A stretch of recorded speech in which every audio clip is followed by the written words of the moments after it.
Hello friends, नमस्कार। आप सभी को नमस्कार, सभी का वेलकम इस क्लास में। You all are welcome to this class.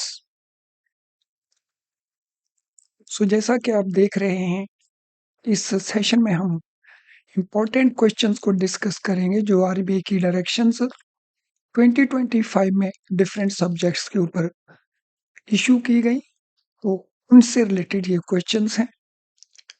ऐसा देखा गया कि आरबीआई डायरेक्शंस को लेके बैंक प्रमोशन एग्जाम में कॉन्टिन्यूसली क्वेश्चंस पूछे जाते हैं।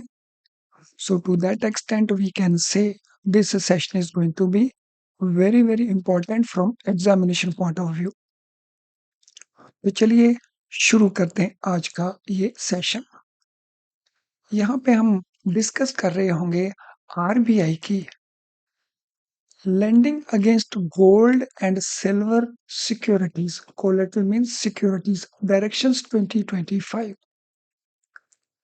जैसा आप में से कुछ स्टूडेंट्स को जरूर पता होगा, रिजर्व बैंक ऑफ इंडिया ने गोल्ड और सिल्वर इसके अगेंस्ट लोन देने की जो डायरेक्शंस हैं वो 2025 में कंसोलिडेट भी की और रिव्यू भी की। तो इस समय जो गाइडलाइंस लेटेस्ट हैं उनमें क्या क्या पॉसिबली क्वेश्चंस बनते हैं, तो वो क्वेश्चन हम यहाँ पे डिस्कस करने जा रहे हैं। So this is first question before you. According to RBI lending against gold and silver collateral direction 2025, what is a loan called where both the principal and interest are payable only at maturity of the loan? So अगर loan का जो repayment है, चाहे वो principal है चाहे वो interest है, वो कब पे होने हैं? Eight maturity.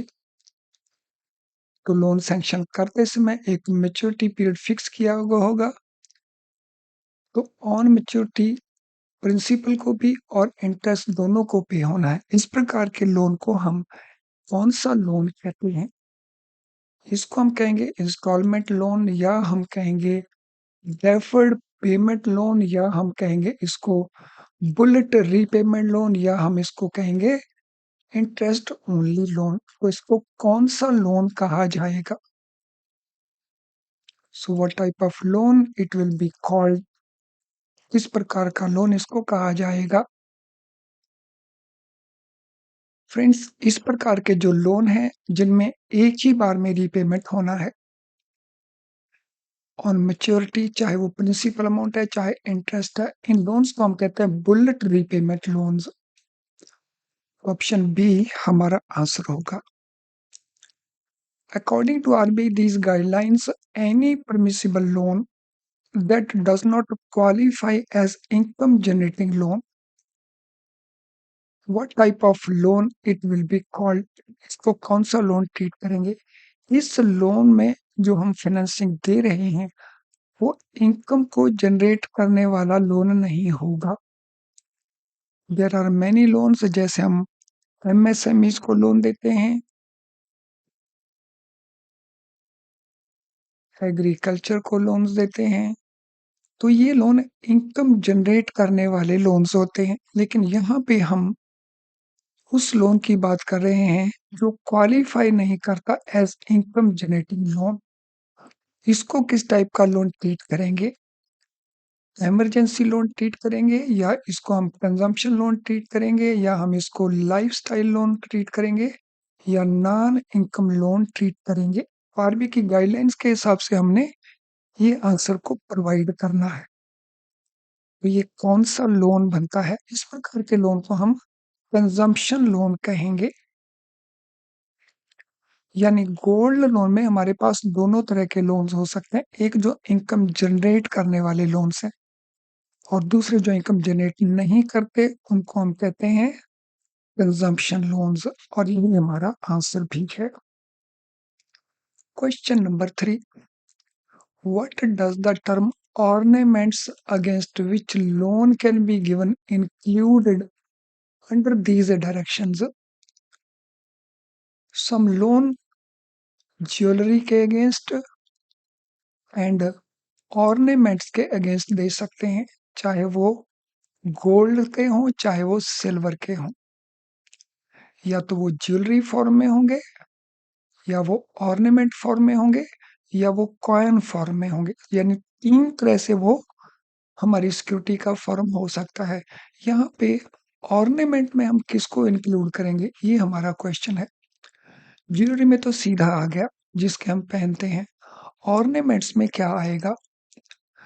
Coins and bars आ जाएंगे, एडॉर्नमेंट डेकोरेटिव आइटम्स या यूटेंसिल्स आ जाएंगे, ज्वेलरी एंड बुलियन आ जाएंगे, या हाउस होल्ड अप्लायंसेज आ जाएंगे। तो ऑर्नामेंट्स में हम किनको लेंगे?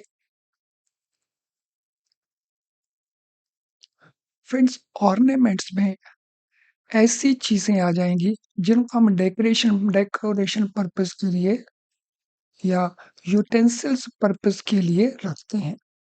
हम उनको यूज नहीं करते हैं, उनको डेकोरेशन पर्पस के लिए या यूटेंसिल्स की फॉर्म में रखते हैं। इनको बहुत कभी कभी यूज करें हम।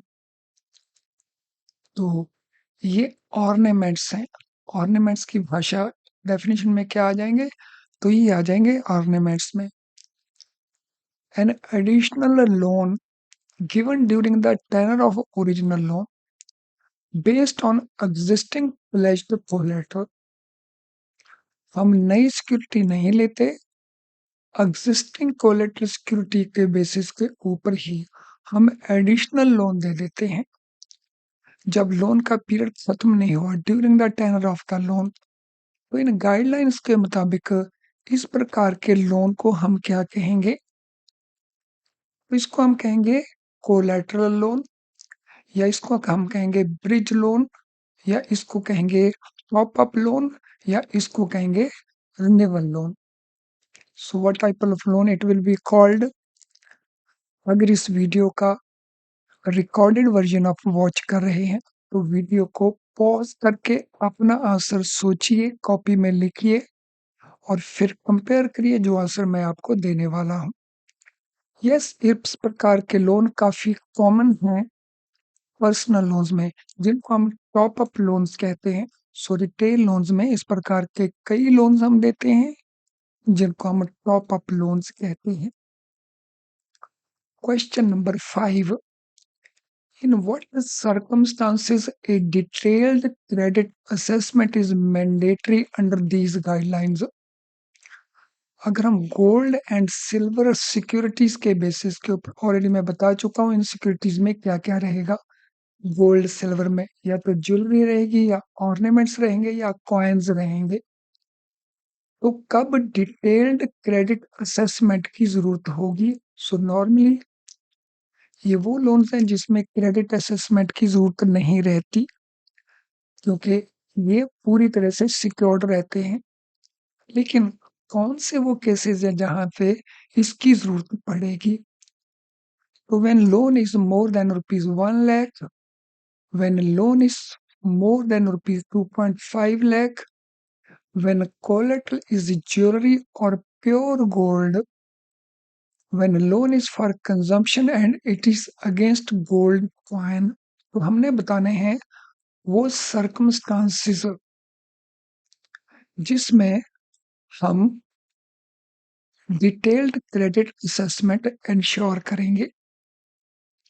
यस, वीडियो को पॉज करके अपने आंसर को सोचिए और फिर बताइए कौन सा आंसर इसमें करेक्ट बनता है। What is the correct answer? Yes, question number 5।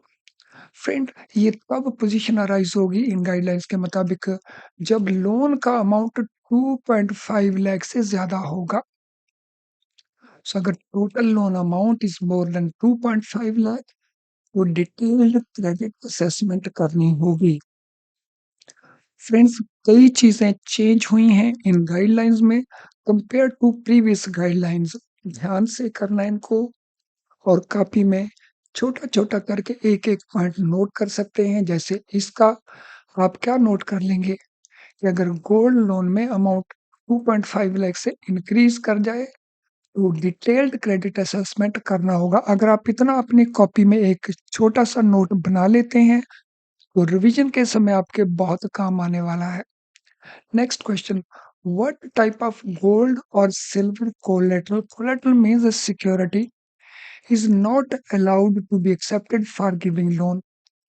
अभी तक हम बात कर रहे थे कि अगर वो ज्वेलरी है, अगर वो ऑर्नामेंट्स हैं, अगर वो कॉइन्स हैं, उनके अगेंस्ट हम लोन दे सकते हैं। लेकिन वो गोल्ड सिल्वर में किस टाइप का कोलेटरल है जहां हम लोन नहीं दे सकते? तो देखें ऑप्शंस क्या क्या है।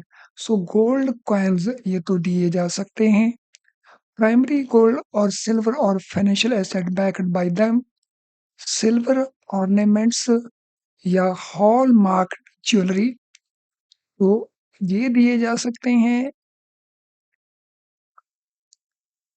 ये दिए जा सकते हैं, ये दिए जा सकते हैं, लेकिन ये नहीं दिए जा सकते। जो स्टैंडर्ड गोल्ड है या प्राइमरी सिल्वर है या फाइनेंशियल एसेट्स हैं बैक्ड बाय देम, जैसे गोल्ड के अगेंस्ट ईटीएफ होते हैं, एक्सचेंज ट्रेडेड फंड्स के यूनिट्स बेस्ड ऑन गोल्ड और सिल्वर, उनके अगेंस्ट हम लोन नहीं दे सकते। So this can not be accepted as security. चलिए अगले क्वेश्चन को देख लेते हैं, और अगले क्वेश्चन में जाने से पहले very useful information for you friends, ये जो फ्री लाइव क्लास इस समय आपने ज्वाइन किया हुआ है, this very very useful to score better. अगर आपने पेपर में अपने स्कोर को बेटर करना है, इम्प्रूव करना है, तो ये क्लास बहुत बहुत यूजफुल है। लेकिन क्वेश्चन है, is it enough to pass the exam? क्या एग्जाम पास करने के लिए ये काफी है? फ्रेंड याद रखना है, आपका एग्जाम एक कॉम्पिटिटिव एग्जाम है प्रमोशन का, तो यहाँ पे आपको हाईएस्ट स्कोर लेना है। तो हम कह सकते हैं कि ये काफी नहीं होगी क्लास आपके एग्जाम को पास करने के लिए, हालांकि आपके स्कोर को इम्प्रूव करने के लिए ये बहुत यूजफुल होगी। आपको पता होगा कि आपके सिलेबस में क्या क्या कवर्ड है, क्या क्या आपको करना है। सो अच्छा स्कोर लेने के लिए आपको जनरल बैंकिंग के साथ साथ फाइनेंशियल अवेयरनेस भी करना होगा, आरबीआई और गवर्नमेंट की गाइडलाइंस सर्कुलर्स भी करने होंगे, इंटरनल सर्कुलर्स भी आपको करने होंगे। इंटरनल सर्कुलर्स आप अपने लेवल के ऊपर करेंगे, इसके लिए आपकी इंटरनल गाइडलाइंस हैं, वहां से आप उनकी प्रेपरेशन करेंगे। लेकिन आरबीआई एंड गवर्नमेंट गाइडलाइंस की समरी, उनकी डिटेल्स और इसी प्रकार से जनरल बैंकिंग, इसके लिए बेस्ट स्टडी अगर कंटेंट आपको चाहिए, तो उसके लिए हमारे low priced best quality video lessons हैं, क्वेश्चन बैंक है, पीडीएफ नोट्स हैं, आरबी के नोटिफिकेशन की समरी है पीडीएफ फॉर्मेट में, गवर्नमेंट स्कीम्स हैं, तो ये सब कुछ अवेलेबल है। कहाँ पे अवेलेबल है? हमारी वेबसाइट के कोर्स पेज में चले जाएं, nstoolschoolofbanking.com कोर्स पेज में जाएं, या डायरेक्टली हमारी ऐप में चले जाएं, तो वहाँ पे आपको ये सारे कोर्सेज मिल जाएंगे। इनको यूज करें, अच्छे से इनका बेनिफिट लें और अपने स्कोर को हाईएस्ट लेवल तक लेके जाने की कोशिश करें, तो वहाँ पे आपको ये बहुत यूजफुल होंगे। तो चलें, अब हम चलते हैं अगले क्वेश्चन के ऊपर। What is maximum loan tenor allowed for bullet repayment consumption loans under these directions subject to renewal conditions? तो क्वेश्चन क्या है? क्वेश्चन है लोन का पीरियड कितना होगा, मैक्सिमम टेनर इन लोन्स का, बुलेट रीपेमेंट लोन्स किस पर्पज, ये कंजम्पशन पर्पज के लिए। सो इनका मैक्सिमम टेनर होगा 6 मंथ्स, या रहेगा 24 मंथ्स, या रहेगा 12 मंथ्स, या रहेगा 18 मंथ्स। सो इनका मैक्सिमम रीपेमेंट पीरियड क्या रहेगा? Question number 7।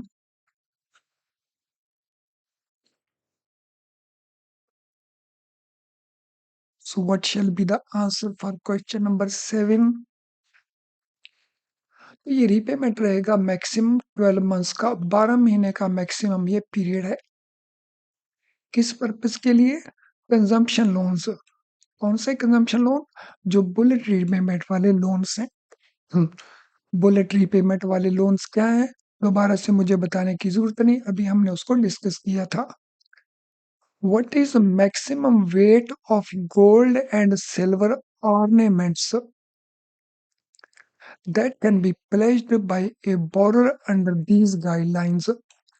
So हमने यहाँ अमाउंट की टर्म्स में नहीं बताना, वेट की टर्म्स में बताना है। गोल्ड या सिल्वर ऑर्नामेंट्स, उनका मैक्सिमम वेट कितना हो सकता है? 2 kg गोल्ड में, 20 kg सिल्वर में, 1 kg गोल्ड में, 10 kg सिल्वर में, 500 ग्राम गोल्ड में, 5 kg सिल्वर में, या 1.5 kg गोल्ड में एंड 15 kg सिल्वर में। हमने बताना है मैक्सिमम वेट जिसको हम एज ए सिक्योरिटी एक्सेप्ट करेंगे for giving loan. So what is maximum weight? Friends, maximum weight इस केस में है गोल्ड 500 ग्राम और सिल्वर 5 kg। सो 500 ग्राम गोल्ड का ऑर्नामेंट्स और 5 kg सिल्वर के ऑर्नामेंट्स, मैक्सिमम इतनी वेट की वैल्यू किसके हम ले सकते हैं as a pledge. What is maximum weight of coins? अभी हम किसकी बात कर रहे हैं? कॉइन्स की बात कर रहे हैं। Which can be pledged by borrower under RB under this scheme. तो कॉइन्स का मैक्सिमम वेट कितना हो सकता है? 100 ग्राम गोल्ड, 1 kg सिल्वर, या 25 gram gold, 250 grams silver. Friends, question number 8 में मैंने आपको आंसर ठीक है सही बताया है। सो आंसर ये नहीं है, in fact not this answer. Answer is B, 1 kilogram gold, 10 kg silver. Instead of option C, the answer is option B. चलिए अगले क्वेश्चन के ऊपर चलते हैं।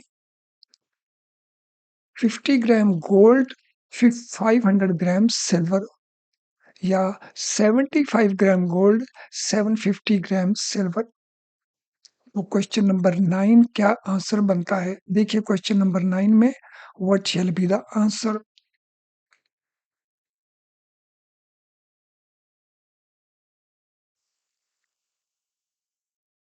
क्वेश्चन नंबर 9, फ्रेंड जब हम कॉइन्स की बात करते हैं तो वेट गोल्ड के टर्म्स में होगा 50 ग्राम का और सिल्वर होगा 500 ग्राम्स का। Option C will be our answer. How should gold and silver collateral be valued under RBI directions? जब हम उनका वैल्यूएशन करेंगे किस बेसिस के ऊपर इनका वैल्यूएशन किया जाएगा, गोल्ड का या सिल्वर कोलेटरल का? So it will be based on international spot price, internationally gold की या सिल्वर की जो स्पॉट प्राइस है उस बेसिस के ऊपर, या based on lower of 30 days average closing price और previous days closing price of actual purity, based on highest price in last 30 days as per Indian Bullion and Jewelry Association, based on price declared by the lender। हमने बताना है जो valuation किया जाएगा इन guidelines के मुताबिक, उन वैल्यूएशंस का बेसिस क्या रहेगा। क्वेश्चन नंबर 10, वीडियो को पॉज कर लीजिए फिर इसका आंसर प्रोवाइड करिए। फ्रेंड वैल्यूएशन के लिए बेस रहेगा एवरेज क्लोजिंग प्राइस या प्रीवियस डे का क्लोजिंग प्राइस, दोनों में जो लो हो। और एवरेज जब हम ले लें तो 30 डेज का एवरेज लेना है। एवरेज क्लोजिंग प्राइस या प्रीवियस डे का जो क्लोजिंग प्राइस है, दोनों में जो लो होगा उसको लेंगे और एवरेज के लेंगे 30 डेज। तो from that point of view option B is the right answer. ध्यान से इसको अंडरस्टैंड कर लेना है। बहुत पॉसिबिलिटी है इनमें से क्वेश्चन आपके प्रमोशन एग्जाम में पूछा जाए। चलिए अब हम चलते हैं अगले क्वेश्चन के ऊपर। Next question, what is maximum loan to value ratio LTV, loan to value ratio for consumption loans up to 2.5 lakh? अगर अमाउंट 2.5 लाख तक है तो लोन टू वैल्यू रेशियो कितनी होगी? सो लोन टू वैल्यू रेशियो कैसे कैलकुलेट करते हैं? Loan amount divided by value of collateral. So security की जो वैल्यू है उसको नीचे रख लेंगे, लोन अमाउंट को ऊपर रख लेंगे। सो अगर लोन अमाउंट 3 लाख है और सिक्योरिटी की वैल्यू 4 लाख है तो it mean loan to value ratio होगी 75%। तो यहाँ पे अगर लोन 2.5 लाख तक हो तो मैक्सिमम एलटीवी कितनी होगी इन लोन्स के अंदर, जो कंजम्पशन पर्पस के लिए लोन्स होंगे? सो इट विल बी मैक्सिमम कितनी हो सकती है? 90%, और इट कैन बी मैक्सिमम 85%, और मैक्सिमम 80% है, या मैक्सिमम 75%। ज्यादा से ज्यादा कितनी हो सकती है loan to value ratio? Up to 2.5 lakh. Friends RB के इंडायरेक्शन में ये ज्यादा से ज्यादा होगी 85%। Question number 12, what is maximum loan to value ratio for consumption loans? अगर लोन अबव 2.5 है अप टू 5 लाख, सो यहाँ पे अप टू 2.5 था क्वेश्चन नंबर 11 में, और यहाँ उससे ऊपर अमाउंट अगर वो इस रेंज में फॉल करता है so it will be 70% maximum, और इट विल बी 85%, और इट विल बी 80%, और it will be maximum 75%। So ज्यादा से ज्यादा कितनी होगी? So maximum it can go up to 80%, ज्यादा से ज्यादा ये 80% हो सकती है इस अमाउंट के लिए। फ्रेंड आप में से कई स्टूडेंट्स क्रेडिट डिपार्टमेंट में काम कर रहे होंगे आपके बैंक में, या आने वाले फ्यूचर में आप क्रेडिट डिपार्टमेंट में काम कर सकते हैं। उस समय हमारा ये course certified credit professional course, जो IIBF का एक वैल्यू एडेड कोर्स है, ये बहुत वैल्यू कैरी करता है कोर्स उन लोगों के लिए जो क्रेडिट डिपार्टमेंट में काम कर रहे हैं या क्रेडिट डिपार्टमेंट में काम करने वाले हैं। तो इनके बेस्ट क्वालिटी वीडियो लेसन्स आपको हमारी वेबसाइट के ऊपर या हमारी ऐप के अंदर मिल जाएंगे। तो इनको यूज करें, और ज्यादातर स्टूडेंट्स ने एक ही बार में इस पेपर को पास कर लिया है by using our this course. चलिए अब हम चलते हैं क्वेश्चन नंबर 13 के ऊपर। Maximum loan to value ratio for consumption loan above 5 lakh. तो पहले था हमारे पास अप टू 2.5, अब है अबव 5, और बीच में हमारा क्वेश्चन था 2.5 से ऊपर up to 5 lakh. So this is maximum 75%, this is maximum 80%, maximum 70%, और maximum 65%। what is the maximum? कितना ज्यादा से ज्यादा है ये? so this ratio can be maximum 75%। अब यहाँ पे हम क्विकली इस प्रकार से देख लेते हैं। सो लेस देन और इक्वल टू के लिए 2.5 लाख, ये होगा 85%। मोर देन 2.5 अप टू 5, ये होगा 80%। मोर देन 5 लाख, यहाँ पे ये रेशियो होगा 75%। इस प्रकार से लिख के रख लेंगे तो फिर पेपर में बड़ी आसानी से आप आंसर दे पाएंगे। चलिए अगले क्वेश्चन के ऊपर चलते हैं। What is the timeline for releasing pledged security after loan repayment? जब बोरोर ने लोन रीपे कर दिया तो कितने पीरियड में हमें जो प्लेज की गई सिक्योरिटी थी उसको रिलीज करना है? सो रिलीज करने का टाइम है 3 to 10 वर्किंग डेज का। सेम डे, ज्यादा से ज्यादा 7 working days, with in 15 calendar days, or within 1 month. So what will be our answer? Question number 14, security release करने का टाइम पीरियड।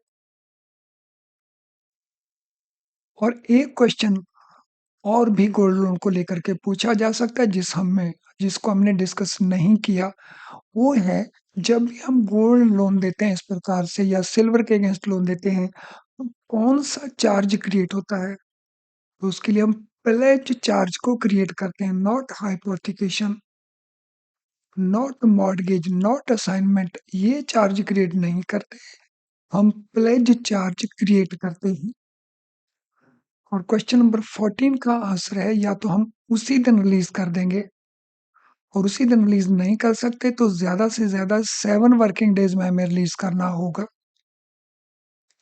क्वेश्चन 15 में जाने से पहले again very very useful information for you friends, free mock test for practice हमारी website gibcibonline.com के ऊपर आपको अवेलेबल है।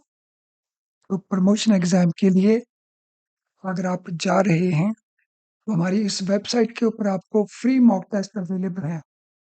यहाँ आप जीआईबी एग्जामिनेशन सेक्शन में चले जाइए, तो इसके अंदर principles and practice of banking का जो मॉक टेस्ट है तो उनको आप करिए, क्योंकि इस पेपर का जो सिलेबस है वो आपके प्रमोशन एग्जाम के पास साथ काफी हद तक एक जैसा है।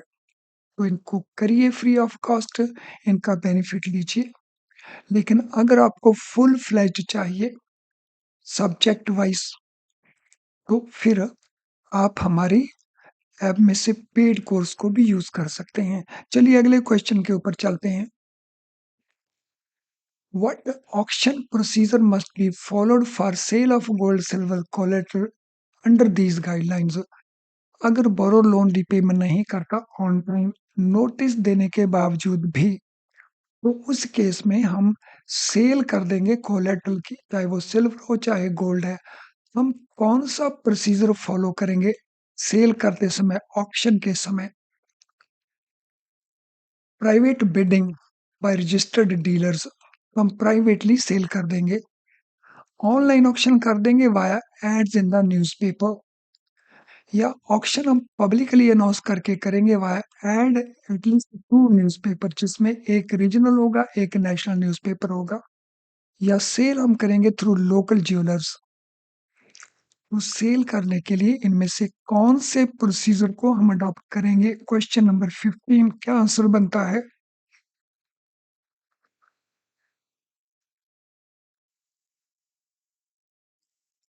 What shall be answer for question number 15?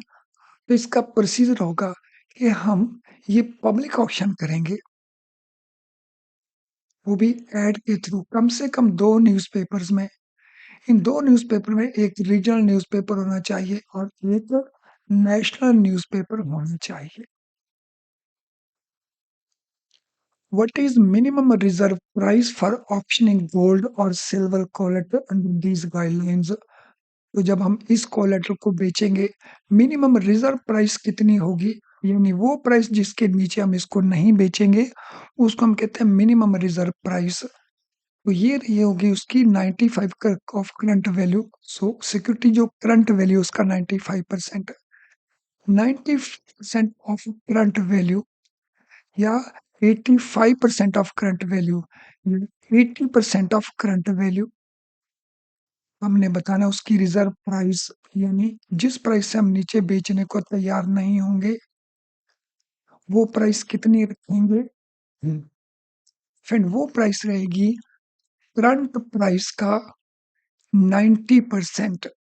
सो जो करंट प्राइस है उसका 90% रहेगा हमारी रिजर्व प्राइस। यानी अगर गोल्ड 10 ग्राम की वैल्यू 90,000 रुपीज है करंटली, तो दैट मीन इसका 90%, तो 81,000 हमारी रिजर्व प्राइस रहेगी। Question number 17, what reserve price applies if gold loan auction fails twice. अगर हमने गोल्ड लोन ऑक्शन किया प्रोसीजर को फॉलो करते हुए और 2 बार हमने कोशिश की लेकिन हम गोल्ड को नहीं बेच सके, तो फिर रिजर्व प्राइस कितनी रहेगी? तो फिर हमें रिजर्व प्राइस को रिड्यूस करना होगा। तो रिड्यूस करके कितनी होगी? Not less than 90%। तो ये तो हो नहीं सकता, ये तो रिडक्शन नहीं हुआ। नॉट लेस देन 80% या नॉट लेस देन 85% या नॉट लेस देन 75%। तो अगर हम 2 बार ऑक्शन कर चुके हैं, नहीं हो रहा पॉसिबल, तो थर्ड टाइम ऑक्शन करते समय उसकी रिजर्व प्राइस कितनी रखी जाएगी? सो ये प्राइस रखी जाएगी 80% ऑफ द करंट वैल्यू। तो पहली बार में कितनी रखते हैं? 90%। दूसरी बार में कितनी रखते हैं? 90%। तीसरी बार में इसमें को रिड्यूस कर देंगे, so that will be 80%। Question number 18, what compensation is payable for delay in releasing collateral to the borrower? अगर बोरोर को हम ऑन टाइम सिक्योरिटी रिलीज नहीं कर पाए, यानी सेम डे या maximum with in 7 working days, तो हमें कॉम्पनसेशन पे करना होगा बोरोर को। तो वो कॉम्पनसेशन कितना होगा? सो वो कॉम्पनसेशन होगा 2000 rupees per day, 5000 rupees per day, 1000 rupees per day या 10,000 रुपीज पर डे। तो कितना कॉम्पनसेशन होगा पर डे का? If we fail to release the security within the given time period, फिर ये कॉम्पेंसेशन होगा ₹5000 पर डे का, and this will be applicable for those days which are more than the prescribed period। यानी 7 working day तक भी हमने नहीं किया तो 8वें दिन से ये पेनल्टी शुरू हो जाएगी।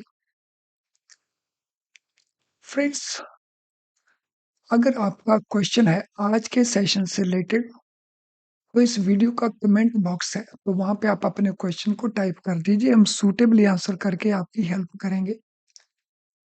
ये session I am sure will be very very useful for you. अगर सचमुच में आपको यूजफुल लगता है तो फिर इसको लाइक करने में संकोच ना करें, अभी इसको लाइक कर दें और अपने फ्रेंड्स के साथ इसको शेयर कर लें।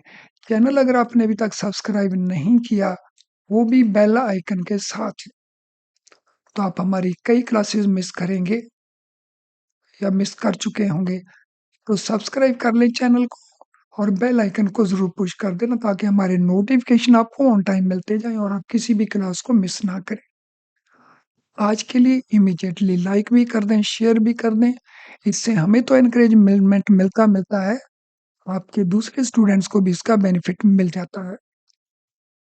When pledged gold or silver collateral is treated as unclaimed, तो अगर गोल्ड और सिल्वर कोलेट्रल हमारे पास पड़ा है प्लेज किया हुआ और उसको लेने नहीं आया बोरोर, तो हम उसको अनक्लेम्ड कब ट्रीट करेंगे? तो अनक्लेम्ड कब ट्रीट होगा? जब कोई बोरोर उसको लेने नहीं आया।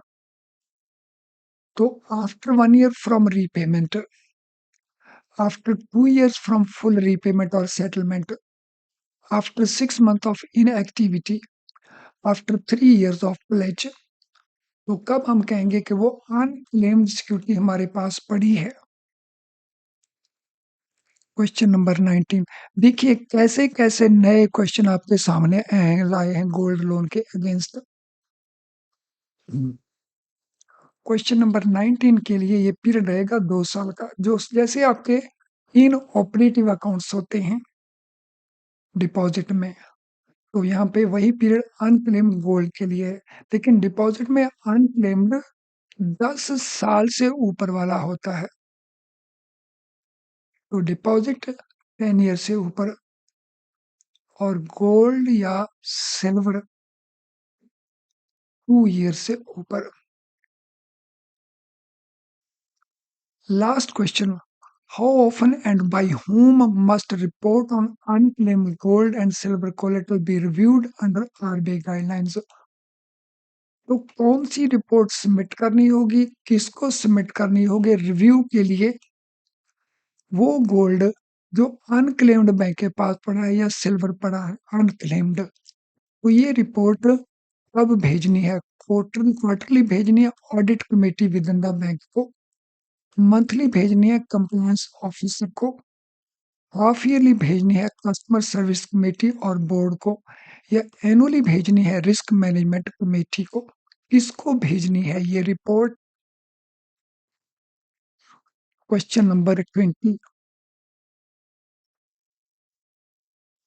तो ये रिपोर्ट भेजी जाएगी हाफ ईयरली बेसिस के ऊपर। किसको भेजी जाएगी? सीएससी कस्टमर सर्विस कमेटी को या बोर्ड को?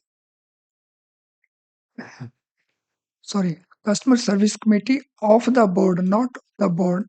बोर्ड की जो कस्टमर सर्विस कमेटी है उसको इसे भेजा जाएगा। चलिए फ्रेंड्स, आज के सेशन को हम यहीं पे वाइंड अप करते हैं। हमारे बाकी सेशंस आप एंजॉय करिए, जो हम लगातार करते रहते हैं आपके प्रमोशन एग्जाम के लिए।